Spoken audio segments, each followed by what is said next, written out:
Selamat pagi Dun Sanak Pandanga dimanapun Anda berada. Terima kasih Anda tetap bersama kami hingga saat ini pukul 9 lewat 9 menit waktu Indonesia Barat. Dan Dun Sanak Pandanga seperti biasa, pagi ini kita akan kembali mencoba menelusuri memahami dan juga mengapresiasi nilai-nilai kearifan lokal Minangkabau yang merupakan warisan dari nenek moyang kita orang Minangkabau tentunya. Dan kali ini kita akan bicara tentang kearifan lokal dalam sistem pengetahuan Minangkabau ya. Ini juga masih dalam rangkaian kearifan lokal dalam sistem adat dan kebudayaan Minangkabau ya, dan dari beberapa minggu sebelumnya kita sudah memulainya ya. Dan seperti biasa Don Sanaparanga, nanti di tengah perbincangan kami dengan Mak Tuangku, ya Anda bisa kembali bergabung melalui 812414 ataupun di 08166092240. Baik, sebelum memulai perbincangan ini kami sapa dulu Mak Tuangku yang kali ini bergabung bersama kita melalui link Zoom perempat dari Padang. Dan kita cari tahu nanti nih beliau sedang di mana saat ini ya. Baik, Assalamualaikum warahmatullahi wabarakatuh, Mak. Waalaikumsalam warahmatullahi wabarakatuh. Bagaimana Iya, audionya, Bung Adit? bagus sekali, Mak. Luar biasa bagus, Mak. Alhamdulillah. Oke. Iya. Kami sedang dalam perjalanan ke Bukit Tinggi dari Padang. Ini sedang di kayu tanam ini. Oh, Di begitu. depan kampus IMS Iya, iya. peninggalan Muhammad Syafi'i. Wah, luar biasa, Mak ya. Jadi sambil istirahat bisa langsung menyapa dosen semua ya, Mak ya. Alhamdulillah bisa berjumpa dengan Dun Sanak Pananga RRI Perompat. Silakan, Iya. Bung Adit. Baik, baik. Ini kalau saya lihat apanya nih, Mak ya. Saya lihat background tempat Mama apa ini ya saat ini berdiskusi. Ini unik sekali, Mak ya. Nuansa-nuansa apa ini? Nuansa-nuansa Minangkabau ini kelihatan banget, Mak ya. Iya, ini sebuah rest area yang dibangun di depan Hmm, kampus IMS. iya. Bagus arsitekturnya, sangat Hmm. alamiah, menggunakan Iya. bambu-bambu untuk pagar dan interiornya. Iya. Meja-mejanya juga sangat menarik ini. Benar sekali, Mak. Baik, kalau begitu, Mak, seperti yang saya mulai tadi, Mak, kita pagi ini akan mencoba melanjutkan kembali perbincangan kita seputar masih dalam tema besarnya tentunya adalah kearifan lokal dalam sistem adat dan kebudayaan Minangkabau, kan itu dulu Mak, tema besarnya ya. Kita sudah Betul, uraikan betul, ada di bawahnya ada sistem bahasa, kemudian sistem religi gitu ya, Mak ya. Nah, betul. sekarang kita masuk ke kearifan Sistem lokal. pengetahuan. Ya, Minangkabau dalam sistem kearifan lokal yang terdapat dalam sistem pengetahuan Minangkabau. Baik, Mak Tuanku. Nah, bicara masalah pengetahuan, ya rasanya tidak asing lagi, Mak. Tidak heran lagi kalau orang Minangkabau itu sangat-sangat mencintai pengetahuan, Mak ya. Kenapa saya sampai berkata demikian? Karena filosofi utamanya saja dalam masalah pengetahuan itu alam gitu ya. Alam takambang jadi guru gitu ya, Mak ya. Alam berkembang jadi guru, betul. Iya, jadi itu dari itu aja udah menggambarkan bagaimana orang Minangkabau betul-betul mencintai pengetahuan karena di alam itu semuanya pengetahuan kan itu ya, Mak ya. Nah, namun Iya. sebelum ke sana barangkali silakan paparkan gimana sih tentang pengetahuan itu sendiri ya dalam sistem budaya Minangkabau itu, Mak. Silakan, Mak Tuanku. Terima kasih Bung Adit, untuk sanak pendengar dari Perompat dimanapun Anda berada. Kali ini kita masuk dalam unsur yang keempat dari sistem kebudayaan. Kita Hmm. sudah bahas tentang sistem bahasa, kemudian sistem religi, dan ketiga beberapa minggu yang lalu kita membahas sistem sosial kemasyarakatan. Hmm. Hari ini kita masuk pada poin keempat, unsur keempat yang mungkin yang terpenting dari kebudayaan itu tentang sistem pengetahuan dalam Hmm. sebuah masyarakat. Ya. Dalam sistem pengetahuan itu ada beberapa bahagian atau subnya lagi, Bung Adit. Hmm. Bagaimana orang Minangkabau menyusun pengetahuannya tentang alam semesta, kemudian bagaimana pengetahuan orang Minangkabau tentang benda-benda di sekitarnya, kemudian bagaimana pengetahuan tentang dirinya sendiri, tentang tubuhnya, bagaimana pengetahuan tentang waktu, pengetahuan mereka tentang ruang dan tempat, kemudian ada pengetahuan mereka tentang pengolahan Ya. Hmm. Ya. Halo, Mak. teknologi. Mungkin itu yang bisa kita bahas dalam pertemuan-pertemuan mendatang. Begitu, Bung Adit. Baik, Mak Tuanku. Jadi begitu banyak cakupan yang sepertinya ketika kita bicara pengetahuan dengan Minangkabau nih, Mak Tuanku ya. Ada Betul, betul. alam, ada sekitar lingkungan sekitar, ada dari pribadi gitu ya, Mak ya. Bahkan ada Iya. waktu pun begitu. Baik, nah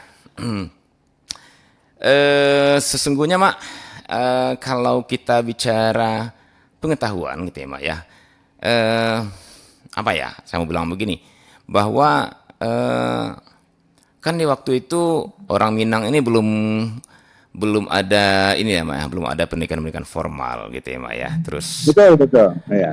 juga mungkin merantau pun rasanya ketika itu belum begitu menjadi tradisi gitu ya Mak ya.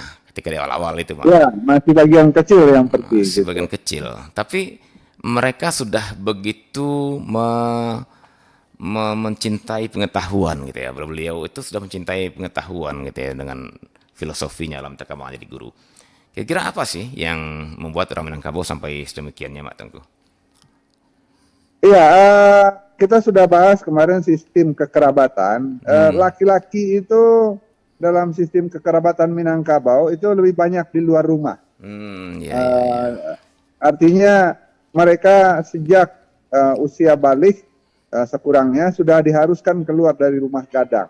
Ya, Nah, itu menyebabkan mereka melakukan banyak sekali kegiatan yang harus memahami alam sekitarnya.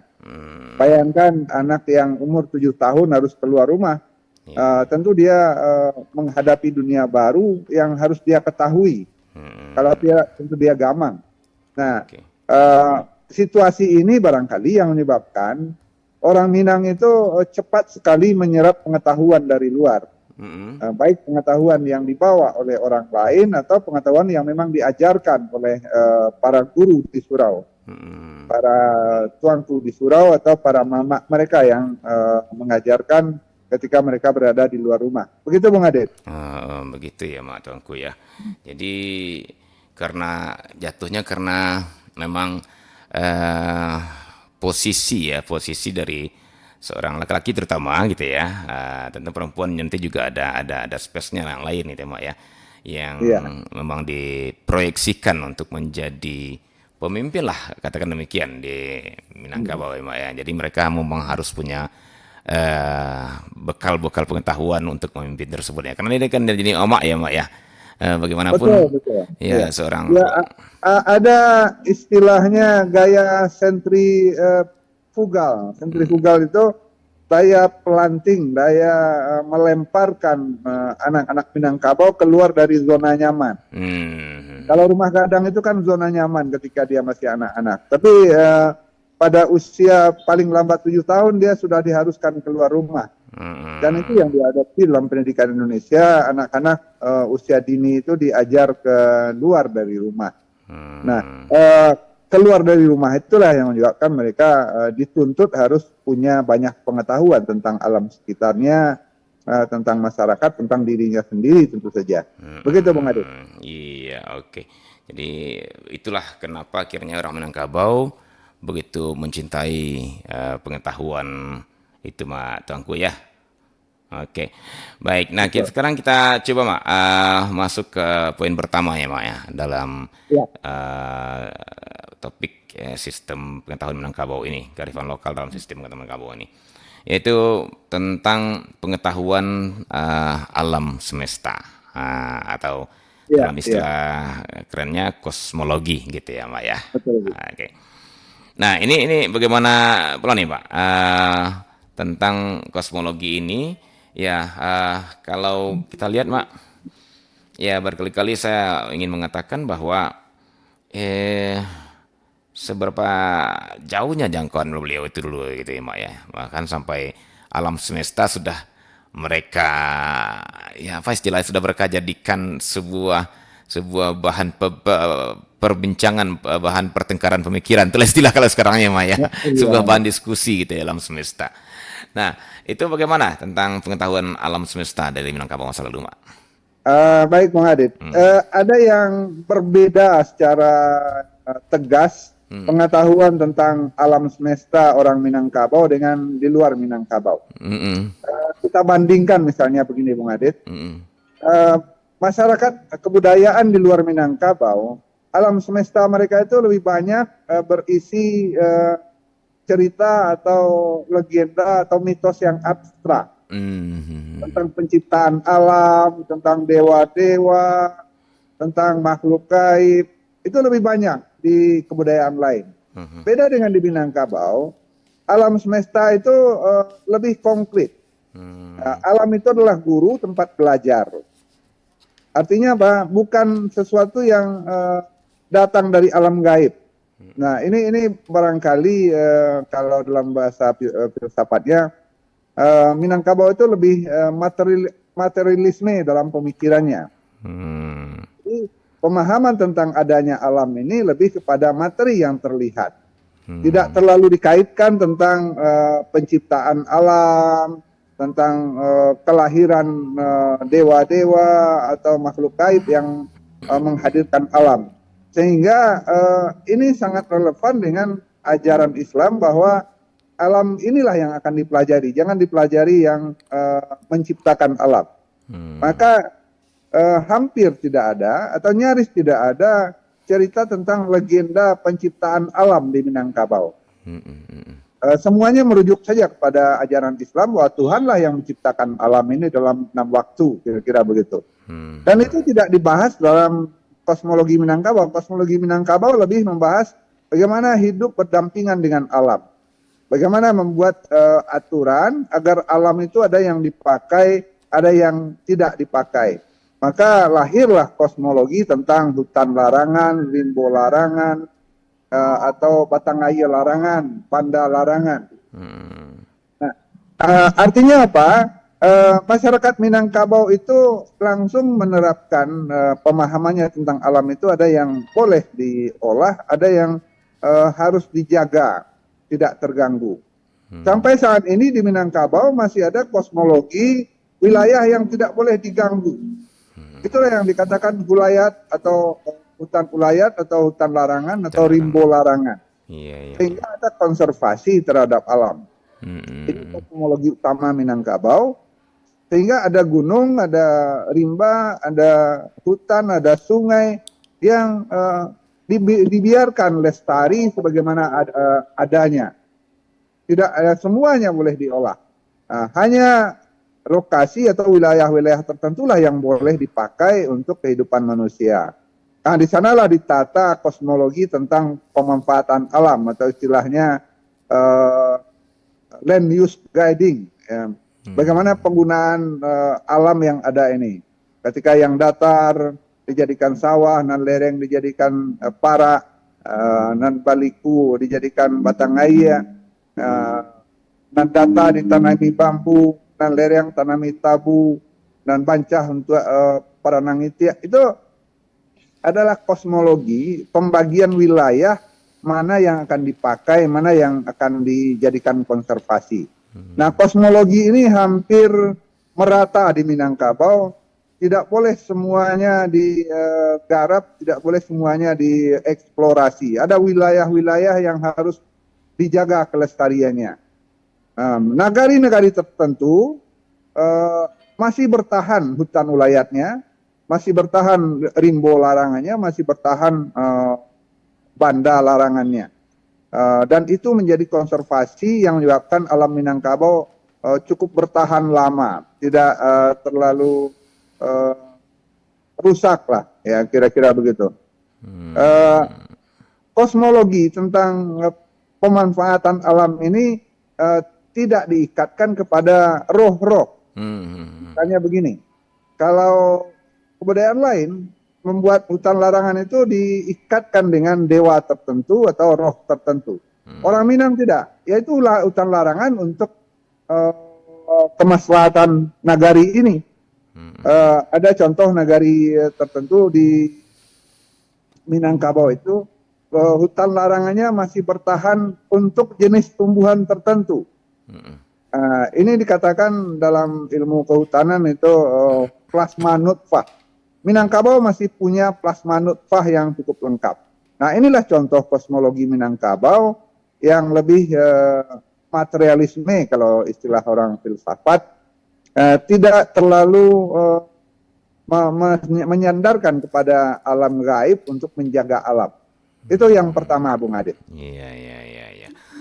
Jadi apakah bisa disederhanakan seperti ini, Mak, bahwa orang Minangkabau memandang bahwa alam itu sesungguhnya adalah bagian dari kehidupan mereka, dalam artian berdampingan dengan kehidupannya gitu, Mak, ya.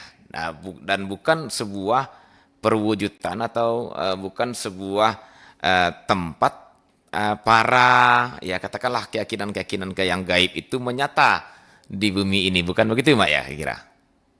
Betul. Jadi barangkali kita bisa juga memakai analogi tentang murid dan guru.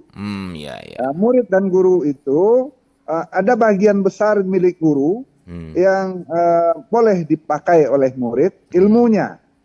Tapi ada bagian lain dari guru itu yang tidak boleh diganggu gugat oleh muridnya.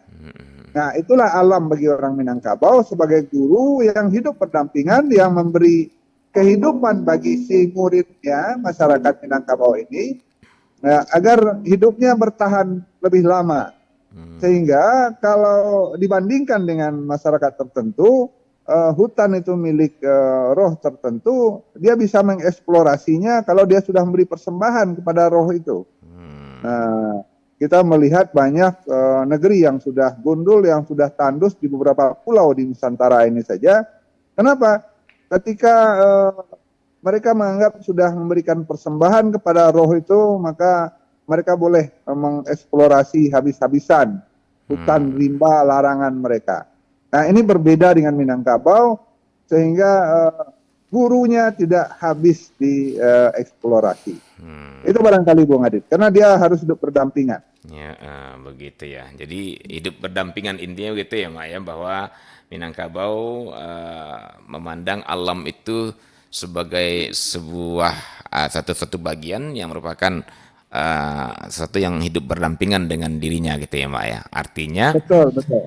alam, dia tidak akan tunduk kepada alam, dan tapi alam juga tidak boleh dirusak oleh manusia itu sendiri. Itu kira-kira apanya analogi, Mak, ya. Betul, betul. Dia hanya mendapatkan ilmu dari alam, bukan menyembah alam. Ada juga kebudayaan yang menyembah alam. Mereka terlalu mendewakan alam, mereka tidak berani mengolah alam. Kita melihat masyarakat Afrika sampai sekarang masih berburu dan belum bercocok tanam. Minangkabau sudah masuk ke masyarakat agraris, sudah bercocok tanam, dan bahkan sudah melakukan penambangan untuk jenis-jenis tertentu seperti emas, dan ketika Belanda datang batu bara juga. Nah, tambang emas itu sudah ada sejak lama di Minangkabau, tapi tidak eksplorasi habis-habisan. Hanya mengambil di permukaan. Itu kosmologi juga, bahwa emas itu ada bagian yang boleh diambil, ada bagian yang dibiarkan tinggal di bumi. Di antara ekspresinya adalah gelar orang Minangkabau itu, ada Datuk Rajo Ameh, kemarin kita bahas tentang Datuk Banyak Ameh. Yang lebih banyak itu Datuk Rajo Ameh, orang yang hanya mengeksplorasi saja. Eksplorasi pada tingkat permukaan. Dia bukan pemilik. Begitu, Bung Adit. Ya, jadi karena kesadaran akan pentingnya alam sebagai bagian dari kehidupannya, ya, yang hidup berdampingan itu, maka bisa kita katakan ternyata konsep konservasi di Minangkabau sudah ada dari dulunya berarti, Mak, ya. Bagaimana dia menjaga alam itu sendiri, Mak, itu? Ya, kosmologi utama masyarakat Minangkabau lebih kepada penghormatan. Konservasinya itu diletakkan pada penghormatan, bukan penyembahan. Itu satu. konservasinya itu diletakkan sebagai hidup berdampingan, bukan menguasai. Sebab ketika ada penguasaan terhadap alam, eksplorasinya tidak terkendali umumnya. Terjadinya banjir, terjadinya longsor, itu karena konservasi, karena eksplorasi yang tidak meletakkan alam itu berdampingan, tapi alam yang dikuasai. Ini berbeda dengan Minangkabau, hampir tidak ada bukit itu yang dianggap dikuasai oleh masyarakat, tapi bukit itu adalah rimbo larangan. Gunung itu adalah rimbo larangan. Artinya apa? Mereka berdampingan dengan larangan itu bukan untuk ditakuti, tapi juga tidak untuk dieksplorasi habis. Beda dengan masyarakat tertentu yang memiliki bukit, yang memiliki gunung. Ini gunung kami dan kami berhak mengeksplorasi habis-habisan. Itu terjadi di banyak kebudayaan. Akhirnya ketika eksplorasinya sudah terlalu berlebihan, alamnya rusak dan mereka terpaksa mengungsi dari negerinya itu.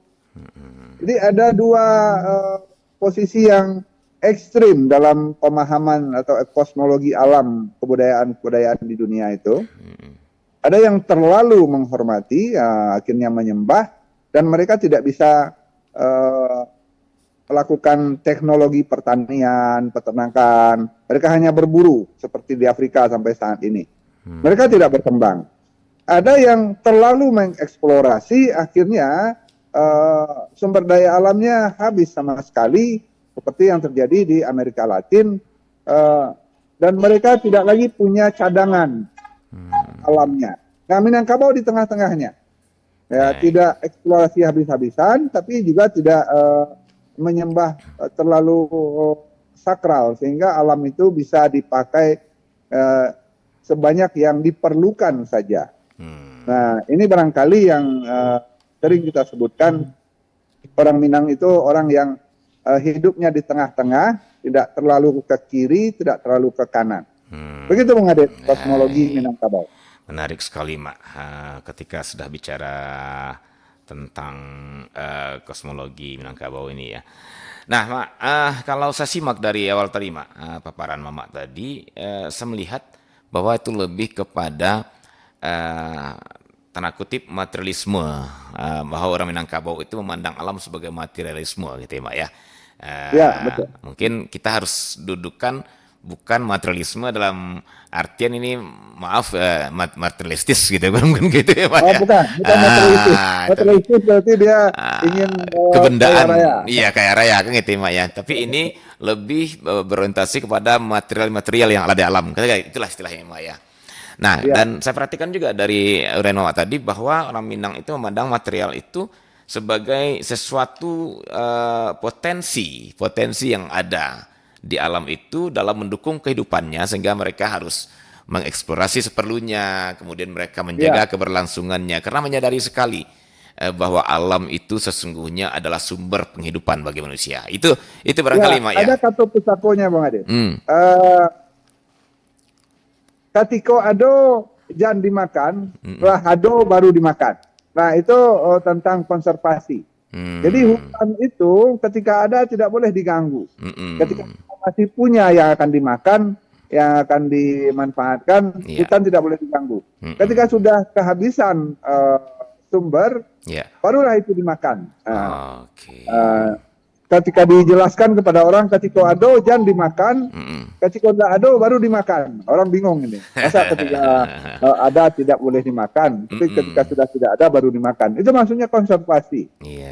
Oke, kita mungkin dudukkan tentang materialisme tadi dengan bandingannya spiritualisme. Jadi ketika masyarakat Afrika masih spiritualisme, animis itu, mereka takut berlebihan kepada alam, sehingga alam itu sama sekali hanya boleh diambil buahnya saja. Masyarakat Afrika itu tidak pernah menggunakan teknologi, baik pertanian, peternakan, atau mengolah lahan. Mereka hanya memetik hasil hutan atau berburu hewan.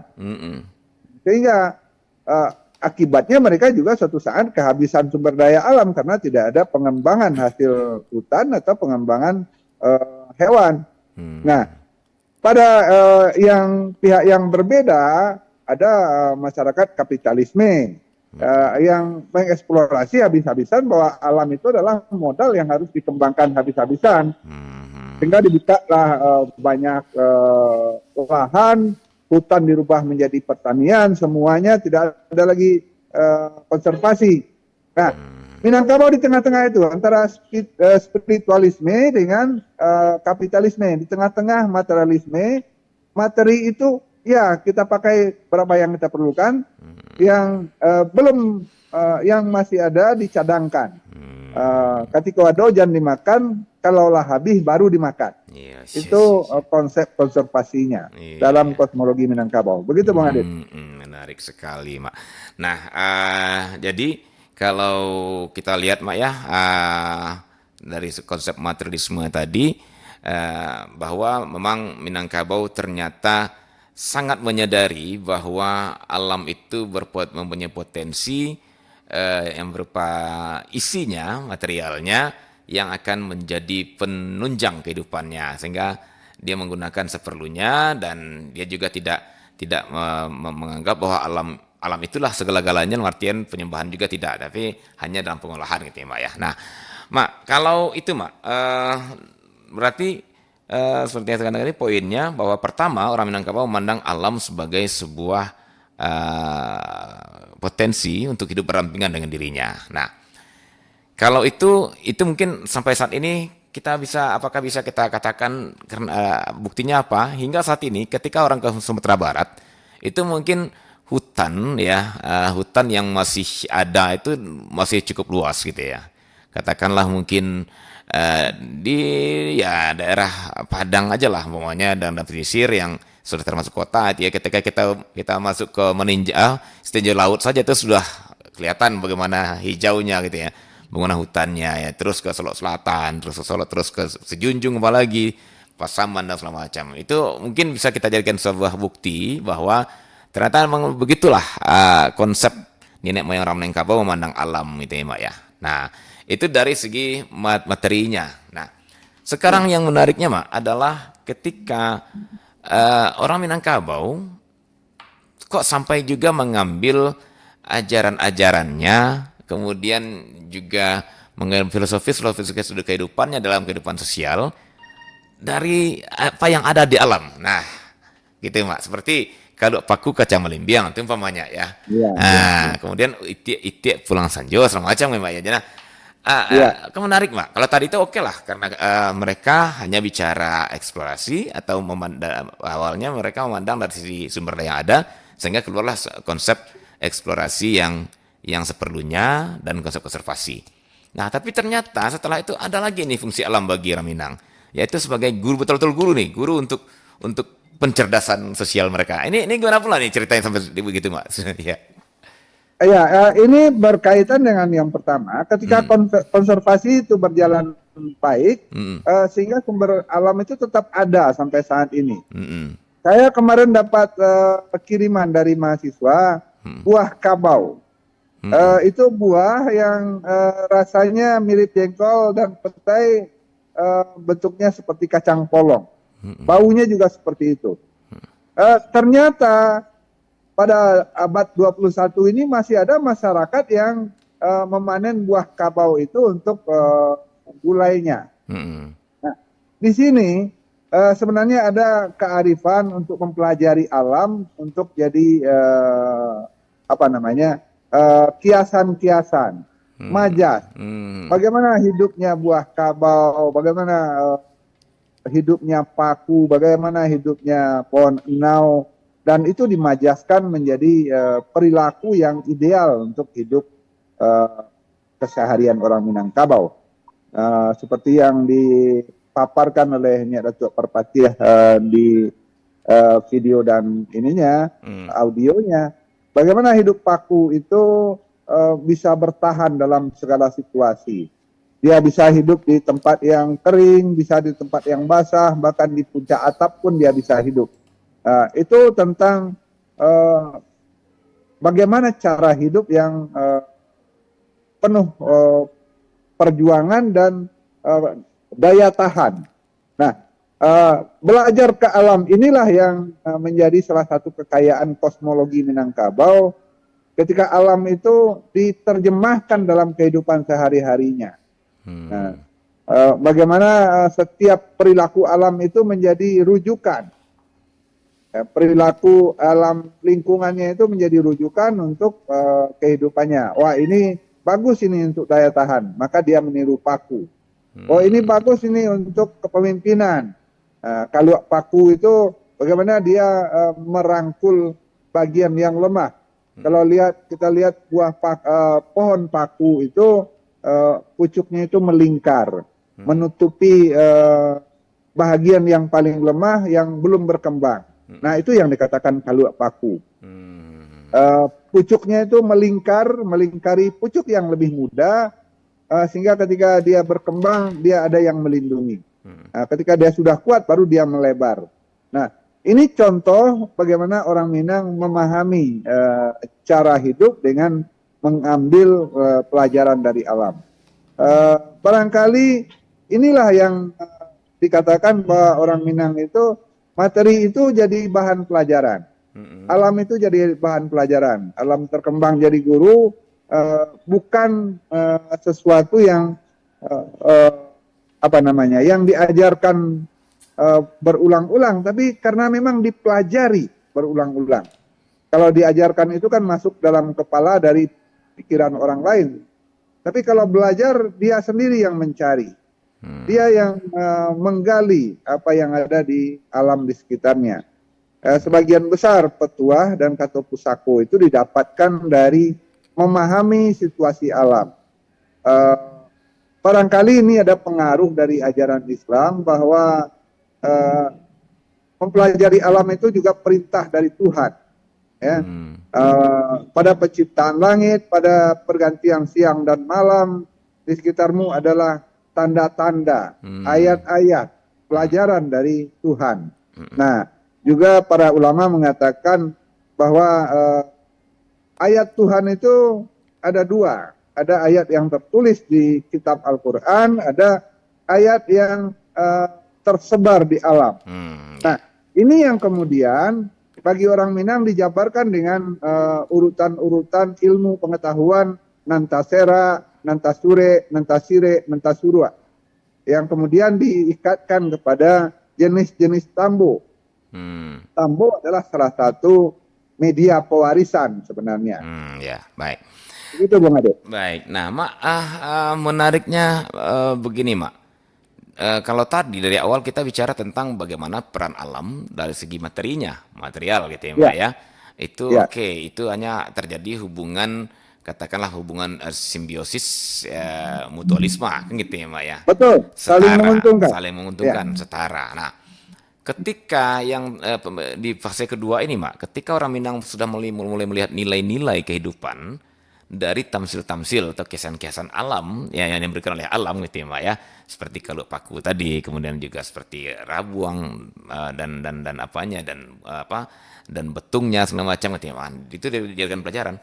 Itu kan berarti sudah mulai masuk ke wilayah spiritual itu ya, Mak ya. Masuk ke wilayah spiritual kehidupan.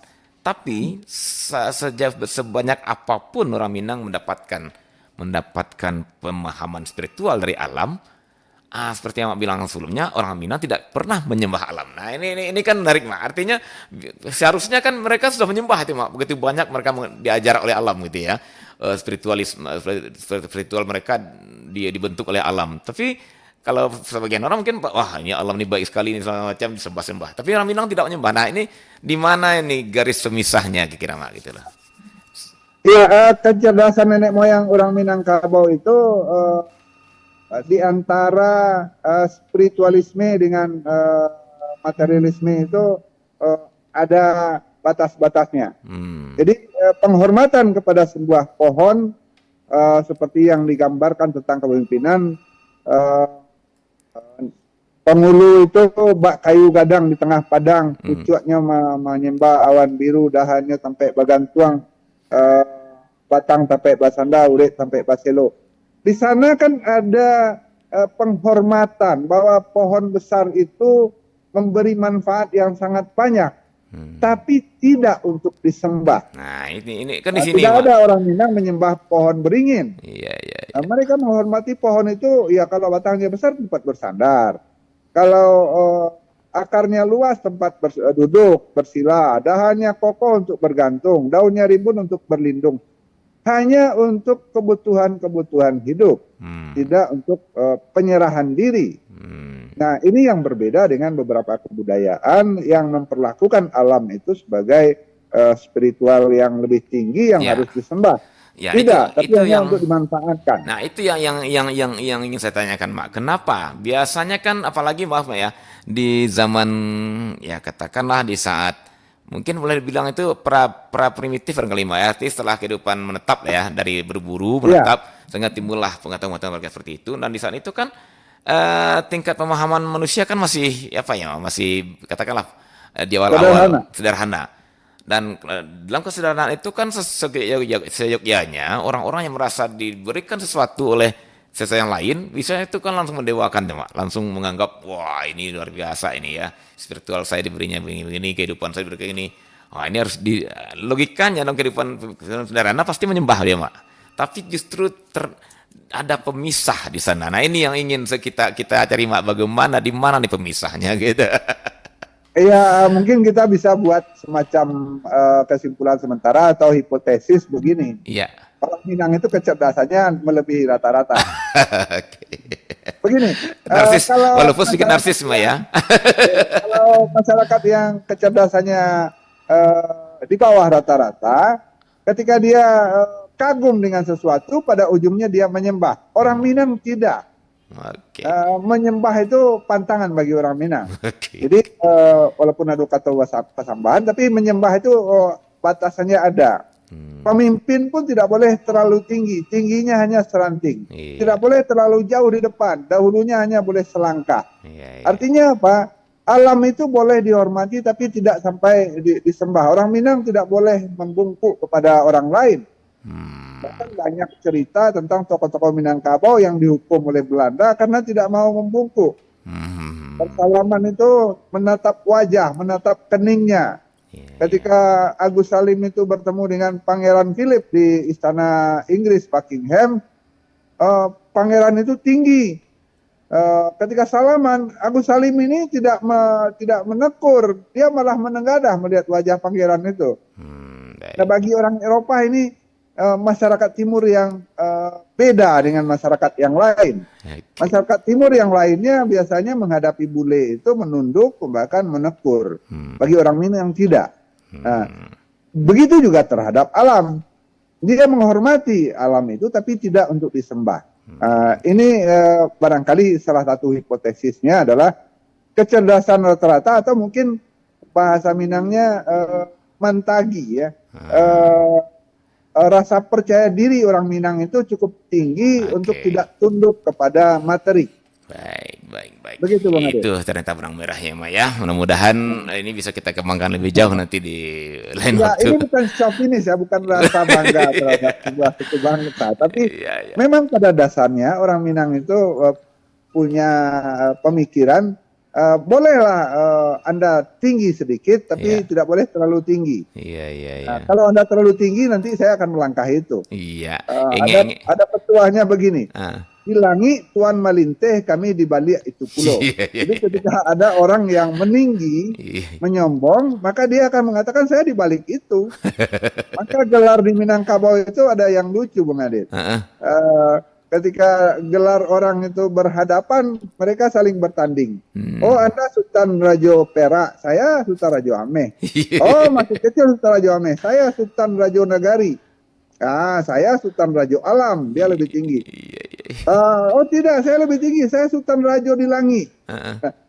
Ini kelakar bahwa orang Minang itu tidak mau kalah satu putaran gitu. Kalau istilah Minangnya apa, Mak? Jangankan kekalah, foto saja nak nemu ya, Mak. Ya jangankan kalah seri saja Sering. belum tentu. Oke, baik, baik. Ini Ya. ini sepertinya sisi lain kehidupan Minangkabau nih. Dan itu terbawa dalam kosmologi terhadap alam semesta. Oke, baik Mak. Mak, ini ada telepon dari tadi Mak. Kita coba satu telepon aja sepertinya Mak, karena memang waktu Iya, kita silakan. hari ini cukup terbatas ya. Halo, assalamualaikum warahmatullahi wabarakatuh. Waalaikumsalam sih, Mak Oke, Tuanku. ya baik baik Bu Mel, maaf kita langsung saja Bu Mel karena setelah ini kita ada dialog juga. Silakan. Ya, Hmm. hal yang menarik ya, Mak Tuanku. Tapi di sini pengetahuan tentang ini kepercayaan. Ya. Kita tidak percaya, tapi secara sepintas percaya juga. Contohnya batu cincin yang dipakai. Ini ada kekuatannya, bertemu dengan itu dia akan menekor dengan saya, akan ada itu. Jika batu cincin besar, ada lagi keris ini bila diapakan. Ini gimana pengetahuannya sebenarnya nih Mas? Baik baik. Iya nih Mel. Waalaikumsalam warahmatullahi wabarakatuh. Ada Bu Mel di Belimbing ya Mak Tengku. Silakan Mak. Ya ini menarik juga Mak. Ya. Di masyarakat memang ada variasi, Bu Mel ya. Nah, ada variasi tingkat-tingkat pemahaman itu. Tentang cincin atau keris atau berbagai aksesori, ada yang memperlakukannya secara sakral, bahwa sebuah benda itu berisi ruh atau spiritual tertentu. Minangkabau sebenarnya tidak mempunyai pemahaman kosmologi tentang benda yang sakral, benda spiritual. Yang membawa kesan spiritual itu adalah beberapa, ya mohon maaf kalau saya katakan oknum ya, baik oknum pedagang atau oknum tertentu yang ingin melariskan galehnya. Mohon maaf. Bagi orang Minang keris itu hanya sebagai lambang kepemimpinan, lambang senjata pertahanan.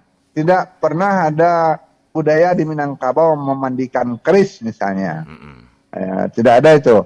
Atau cincinnya itu punya kesaktian tertentu, tidak. Bagi orang Minang cincin hanya perhiasan.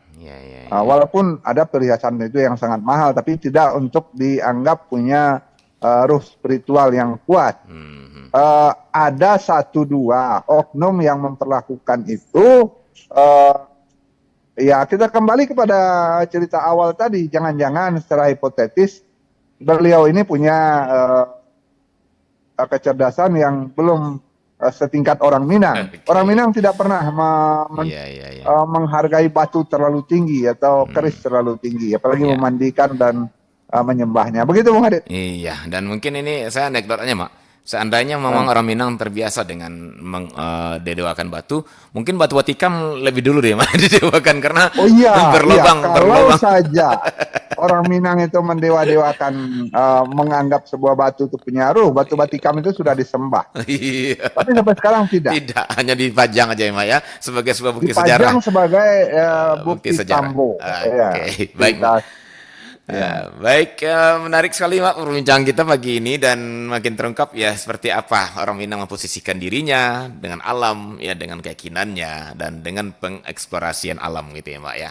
Jadi akhirnya saya dapat gambaran bahwa ternyata memang antara manusia dan alam itu ibarat ibarat aur dengan tabiang, kira-kira begitu lah ya Mak ya. Betul.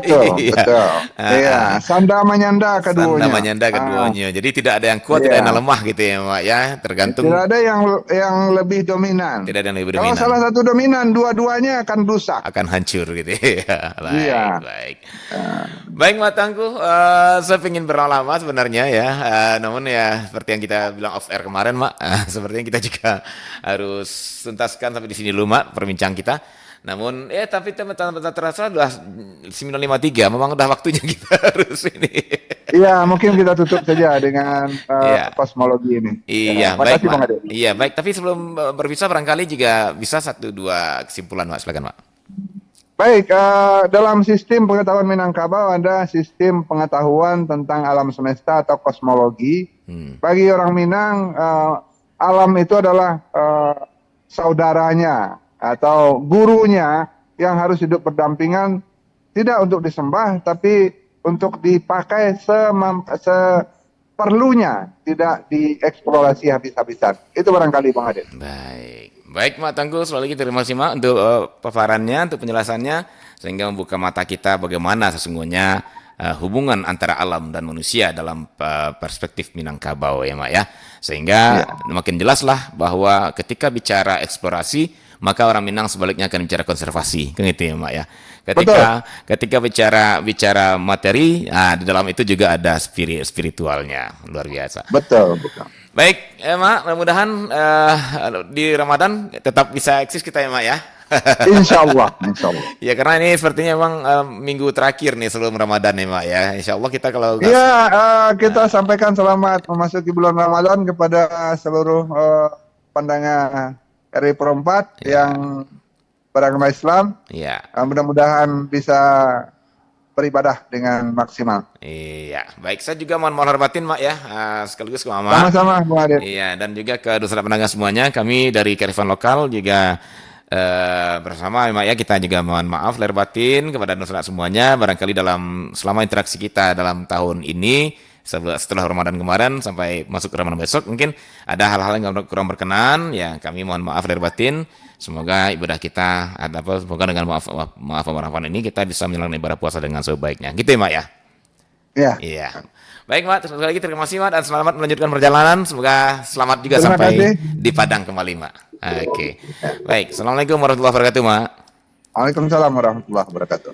Ya, baik, dan sahabat pendengar di mana-mana berada, sampai di sini acara Kearifan Lokal Sumatera Barat kita pada pagi hari ini.